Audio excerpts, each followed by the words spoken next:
Today, we're going to dive into a conversation that's about 2,500 years old. It's a moment where the Buddha himself takes on one of the most rigid social structures imaginable, the caste system.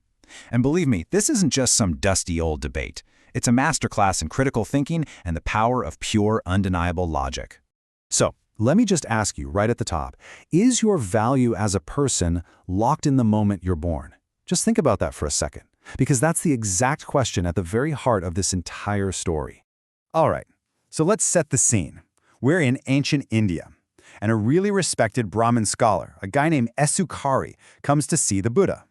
But here's the thing, he's not there to argue. He's there to just lay out how the world works from his point of view. So Esukārī explains the system, and wow, it's a rigid pyramid with basically no way out. At the very top, you've got the Brahmana, the priests. Everybody serves them. Below them, the Kshatriya, the warriors, who get served by the two classes below them.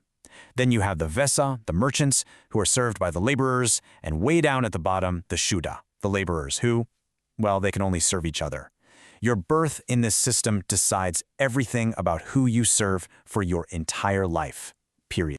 Now, pay close attention to his exact words here. He says the Brahmins laid down these rules. He's admitting right from the get-go that this is a human-made system. And that little thread, that's the one the Buddha is about to pull. And here is where the whole conversation flips. See, the Buddha doesn't just attack the system. That's not his style. Instead, he just asks a really simple question that gets right to the heart of the whole thing. The Buddha just asks, hey, does everyone actually agree to this? Is this like a universal law? And Esukārī, he's a smart guy, he's honest. He's forced to say, no, Master Gautama, they do not. And boom, with that one question, the whole system isn't a universal truth anymore. It's just a local rule made up by one group of people. So then the Buddha offers a totally radical new principle. He completely ignores caste, birth, all of it.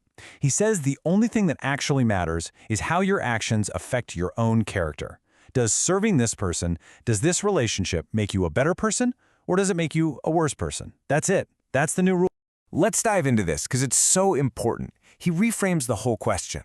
It's not, who should I serve? It becomes, does this action lead to papillo, a worsening of my character, making me less skillful? Or does it lead to seyo, making me a better, more developed human being? And that simple test, it applies to absolutely everyone, from a king to a laborer.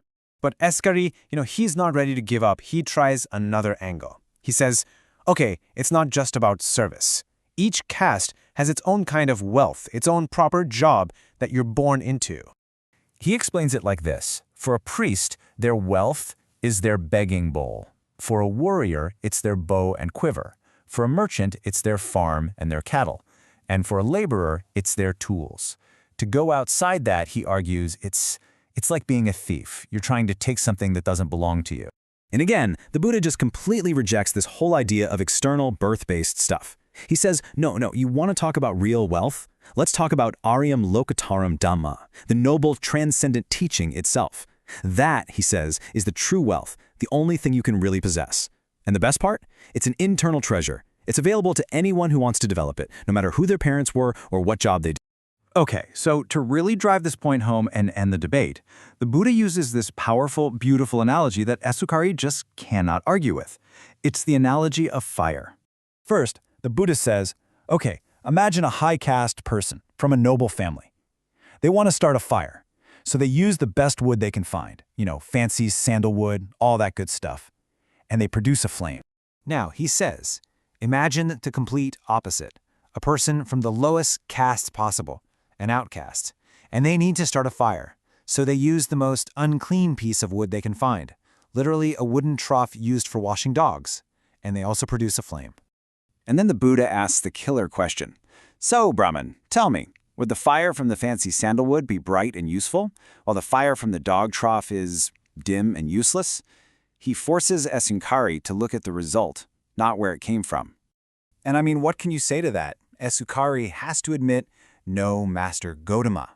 He agrees that fire is fire. It doesn't matter what fuel you use, the flame has the same nature. It's bright, it's brilliant, it's useful. The origin is totally irrelevant. It's the quality of the fire that matters. What a mic drop moment. So after completely dismantling the old rules based on birth, the Buddha doesn't just leave a vacuum, he builds something new.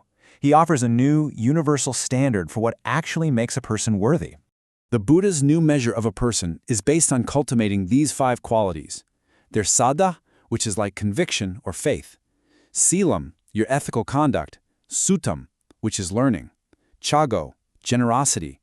And finally, panya, which is wisdom. And notice, not a single one of these depends on who you were born to. They're all about your own effort, your own character. That's the new standard. And what's the result of this calm, logical, and just deeply compassionate argument? Well, Esukārī doesn't get defensive, he doesn't get angry, his mind is totally changed. He just says, "Excellent, Master Gautama," and right there on the spot, he becomes a follower for life. And so this incredible story from 2,500 years ago leaves us with a really powerful question for our own lives right now. If our true worth isn't defined by our background, our job title, or our family name, but by the qualities we actively build inside ourselves, then what are you building? What kind of fire are you choosing to light today? Is it a fire that leads to papio, a worsening of your character, or one that leads to seyo, making you a better, more brilliant version of yourself?